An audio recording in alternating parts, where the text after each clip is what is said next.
জুলাই জাতীয় সনদ, আরেকটা হচ্ছে নির্বাচন, আরেকটা হচ্ছে কল্যাণ রাষ্ট্র গঠন। আপনারা জানেন আমাদের বর্তমান অন্তর্বর্তী সরকার ফেব্রুয়ারি মাসে জাতীয় নির্বাচন করার মতামত ব্যক্ত করেছেন। আমরাও আশা করি সব দলের অংশগ্রহণে এবং লেভেল প্লেয়িং ফিল্ডের মাধ্যমে সুস্থ নিরপেক্ষ অংশগ্রহণমূলক জাতীয় নির্বাচন অনুষ্ঠিত হোক। কিন্তু এর আগে যে বিষয়টি সমাধান হওয়া দরকার, যেটা আমরা একটা পর্যায়ে গিয়ে উপনীত হয়ে আছি, সেটা হচ্ছে জুলাইয়ের যে গণঅভ্যুত্থান ছিল ৩৬ দিনের, এই গণঅভ্যুত্থানের প্রেক্ষাপটে যে জুলাই জাতীয় সনদ তৈরি হলো, এটার মধ্যে ইতিমধ্যে ২৫টি রাজনৈতিক দল স্বাক্ষর করেছে। আরও ২-১টি রাজনৈতিক দল শর্ত সাপেক্ষে স্বাক্ষরের অপেক্ষায় আছেন। জুলাই জাতীয় সনদ হচ্ছে বিরাট একটা অঙ্গীকার। ১৫ বছরের স্বৈরাচার পতনের পটভূমিতে যারা অবদান রেখেছে, যেসব ছাত্র জনতা জীবন দিয়েছে, তাদের অবদানের স্বীকৃতি এবং তাদের যে স্লোগান ছিল, বুকের মধ্যে অনেক জ্বর, বুক পেতেছি গুলি কর, তাদের স্লোগান ছিল ওয়ান জাস্টিস। সেই বৈষম্যমুক্ত রাষ্ট্র গঠনের জন্য যে দাবি, যে অঙ্গীকার জুলাই জাতীয় সনদে ৮৪টি পয়েন্টে ব্যক্ত হয়েছে। এই ৮৪টি পয়েন্টের সাথে অনেকগুলো রাজনৈতিক দল, যারা ৩০টি রাজনৈতিক অংশগ্রহণ করেছে, কোনো কোনো পয়েন্টে ২টা দল, কোনো কোনো পয়েন্টে ১টি দল, কোনো কোনো পয়েন্টে আরও ২-৩টা দল, কিন্তু মূলত ৮৪টি পয়েন্টে প্রায় সকল রাজনৈতিক দলে অংশগ্রহণ করেছে, স্বাক্ষর হয়ে গেছে।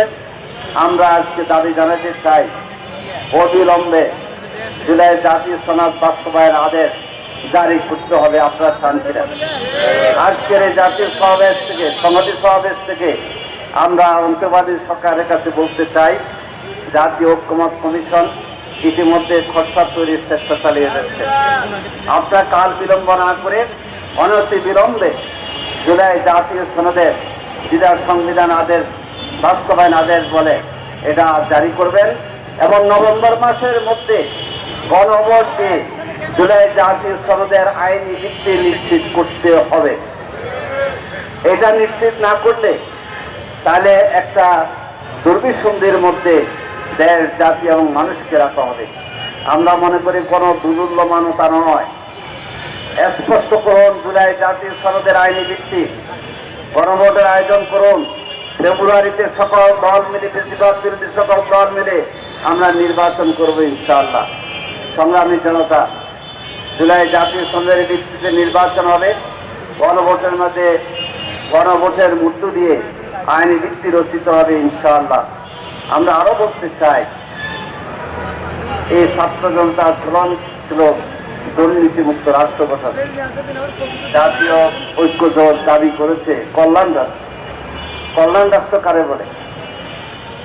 কল্যাণ রাষ্ট্র হচ্ছে সেটাই, ক্ষমতায় যেতে পারে, নিঃসন্দেহে দেশকে একটি কল্যাণ রাষ্ট্রে পরিচালনা করার জন্য ১০০ চেষ্টা করবে ইনশাআল্লাহ।